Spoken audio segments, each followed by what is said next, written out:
എല്ലാവർക്കും മിസ്റ്റർ ഡോക്കിയുടെ പുതിയൊരു വീഡിയോയിലേക്ക് സ്വാഗതം. അപ്പം നമ്മൾ ഇന്ന് നോക്കാൻ പോകുന്നത് വെച്ച് കഴിഞ്ഞാൽ പലരും ചെയിൻ ലൂബ് ചെയ്യുന്നത് വളരെ തെറ്റായ രീതിയിലാണെന്നാണ് എൻ്റെ ഒരു കാണുന്നത്.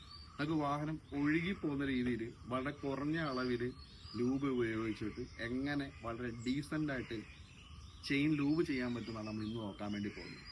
അപ്പം ഈ മെത്തേഡ് കുറച്ച് ടാസ്ക് ഒക്കെ ആദ്യമേ തോന്നുമെങ്കിലും നിങ്ങൾ വാഹനം ഓടിച്ച് ചെയ്യുമ്പോൾ വാഹനത്തിൽ ഇത്രയും സ്മൂത്ത് ഉണ്ടായിരുന്നു എന്ന് തോന്നുമ്പോഴാണ് നമ്മുടെ പരിപാടി വിജയമാണ്. അപ്പം എല്ലാവരും ഒന്ന് ട്രൈ ചെയ്ത് നോക്കണം എന്നാണ് എൻ്റെ ഫസ്റ്റത്തെ അഭ്യർത്ഥന. അപ്പോൾ നമുക്ക് പരിപാടിയിലേക്ക് പോകാം. കൂടുതൽ ആൾക്കാരും ചെയിൻ ലൂബ് ചെയ്യാൻ വേണ്ടിയുള്ള എളുപ്പത്തിന് വേണ്ടിയിട്ട് സെൻറ്റർ സ്റ്റാൻഡ് ഇട്ടത് ഈ ബാക്ക് സൈഡിൽ നിന്ന് നല്ല പ്രഷറിൽ നമ്മൾ ലൂബ് അടിച്ച് കൊടുക്കുകയാണ് ചെയ്യുന്നുണ്ടാവുക. അപ്പോൾ അങ്ങനെ ചെയ്യുമ്പോൾ ഉള്ള ഏറ്റവും വലിയ നെഗറ്റീവ് എന്ന് പറഞ്ഞാൽ കൂടുതൽ ഡെൻസായിട്ടും ഓയിൽ ഈ ചെയിൻ്റെ മുകൾ ഭാഗത്തായിരിക്കും ഉണ്ടായിരിക്കുക. അപ്പോൾ സ്പീഡിൽ ടയർ കറങ്ങുമ്പോഴത്തേക്കും ആ ഓയിൽ തെറിച്ച് വെറുതെ പുറത്തോട്ട് പോവുകയും ചെയ്യും, നമുക്കൊരു എഫക്റ്റീവ്സ് ഉണ്ടാകത്തുമില്ല. അപ്പോൾ നമ്മൾ ചെയ്യാൻ പോകുന്ന പരിപാടി എന്ന് പറഞ്ഞാൽ ഈ കണക്റ്റിംഗ് ലിങ്കുകളും ഇതിനകത്തെ റോളേഴ്സിനും നല്ല രീതിയിലുള്ള ലൂബ് കിട്ടുകയാണെങ്കിൽ നമുക്ക് ചെയിൻ ഡ്രൈവ് നല്ല രീതിയിൽ എഫക്റ്റീവ് ആക്കാൻ പറ്റും. അതായത് നല്ല മൂവ്മെൻറ്റ് കിട്ടുകയും ചെയ്യും, ചെയിന് ഒത്തിരി വിയർ ആൻഡ് ടിയർ ഉണ്ടാവില്ല. ക്ലീൻ ചെയ്യാൻ വേണ്ടിയിട്ട് നമുക്ക് ഭയങ്കര എളുപ്പമായിരിക്കും. ഇത് നോർമലി നോക്കുമ്പോൾ മനസ്സിലാവും. നമുക്ക് നോർമലി 500 കിലോമീറ്റർ ഓടിയതാണ് ഈ വാഹനം. അപ്പോൾ ചെയിൻ അത്രയധികം അഴുക്കായിട്ടില്ല. പിന്നെ നമ്മൾ യൂസ് ചെയ്യുമ്പോൾ ഒരിക്കലും റീയൂസ്ഡ് ഓയിലുകൾ യൂസ് ചെയ്യാതെ നമ്മൾ ഫ്രഷ് ആയിട്ടുള്ള ഓയിലാണ് ഞാൻ ഇവിടെ യൂസ് ചെയ്യുന്നത്. അപ്പം അത് കുറച്ചും കൂടെ നല്ലതാണ്. പാർട്ടിക്കിൾസ് ഒന്നും ഇല്ലാതെ നല്ല ഓയിൽ ചെയ്യുമ്പോൾ കുറച്ചും കൂടെ ലൈഫ് ചെയിന് കിട്ടും. അപ്പോൾ ഞാൻ ഇവിടെ യൂസ് ചെയ്യുന്ന ഡീസലിൻ്റെ എഞ്ചിൻ ഓയിലാണ്. നമ്മുടെ മാരകായ എന്ന് പറഞ്ഞ സിറിഞ്ചാണ്. അപ്പോൾ നിങ്ങൾക്ക് ഏകദേശം കാര്യങ്ങളൊക്കെ പിടികിട്ടിയെന്ന് ഞാൻ വിചാരിക്കുന്നു.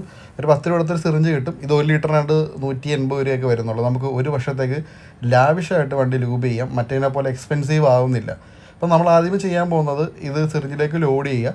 അത്യാവശ്യം ഒത്തിരി ഓയിലൊന്നും വേണ്ട, വളരെ കുറച്ച് ഓയിൽ മാത്രമാണ് നമ്മൾ ചെയ്യാൻ പോകുന്നത്. ഇനി നമ്മൾ ചെയ്യാൻ പോകുന്നത് ഓയിൽ സിറിഞ്ചിൽ നിറച്ചിട്ട് നമ്മുടെ ഈ കണക്റ്റിംഗ് ലിങ്ക് വരുന്നതും ഈ റോളർ വരുന്ന ഭാഗങ്ങളിലും നമ്മൾ എന്ത് ചെയ്യും, ഓരോ ഡ്രോപ്പായിട്ട് വെച്ച് കൊടുക്കും. ഓരോ ഡ്രോപ്പെന്ന് ഞാൻ പറയുന്നത് അങ്ങനെ അല്ല, ഒരു ജസ്റ്റ് ഒന്ന് പ്രസ് ചെയ്യുമ്പോൾ ചെറുതായിട്ട് ഓയിൽ വരും. ആ ഓയിൽ കൃത്യമായിട്ട് അതിലേക്ക് വെച്ച് കൊടുക്കുക. ഞാൻ കാണിച്ചത് കണക്റ്റിംഗ് ലിങ്കിൽ വെച്ച് കൊടുക്കുക. അത് ഒത്തിരി ഒന്നും വെക്കേണ്ട, കുറച്ച് വെച്ചാൽ മതി. അപ്പം അങ്ങനെ വെച്ച് കഴിയുമ്പോഴത്തേക്കും ഈ ഡീസൽ എഞ്ചിൻ്റെ ഓയിലിന് പ്രത്യേകം എന്ന് പറഞ്ഞാൽ ഹീറ്റ് ആകുമ്പോഴത്തേക്കും നല്ല രീതിയിൽ സ്പ്രെഡ് ആകും. അത് കുറച്ച് കഴിയുമ്പോഴത്തേക്കും നല്ല രീതിയിൽ സ്പ്രെഡ് ആയിക്കോളും. അതായത് ഒത്തിരി ഇത് സ്പില്ലാകാത്ത രീതിയിൽ കൃത്യമായിട്ട് വേണ്ട സ്ഥലങ്ങളിലേക്ക് അത് സ്പ്രെഡായി പോയിക്കോളും.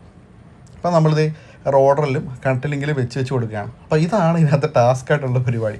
അപ്പോൾ ഇത് കാണുമ്പോൾ ചിലർക്ക് എല്ലാവർക്കും തോന്നുന്നത് എന്ത് പരിപാടിയാണെന്ന് തോന്നും, ഒറ്റയടിക്ക് അടിച്ച് വിട്ടാൽ പോരെയെന്ന്. പക്ഷേ നിങ്ങൾ ഇത് ചെയ്ത് കഴിയുമ്പോൾ നിങ്ങൾക്ക് കിട്ടുന്നൊരു എഫക്റ്റ് ഉണ്ട്. അത് നോർമൽ മറ്റേ രീതി ചെയ്യുന്ന ഒരു ചെയിൻ ലൂബിങ് വഴി കിട്ടത്തില്ല, അത് ഗ്യാരണ്ടീഡാണ്.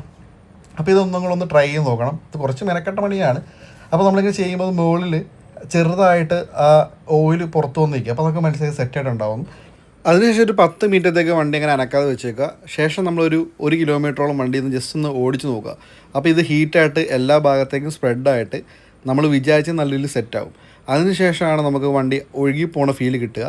അതൊന്ന് ട്രൈ ചെയ്ത് നോക്കേണ്ടത് കമൻറ്റാണ് ഗൈസ്.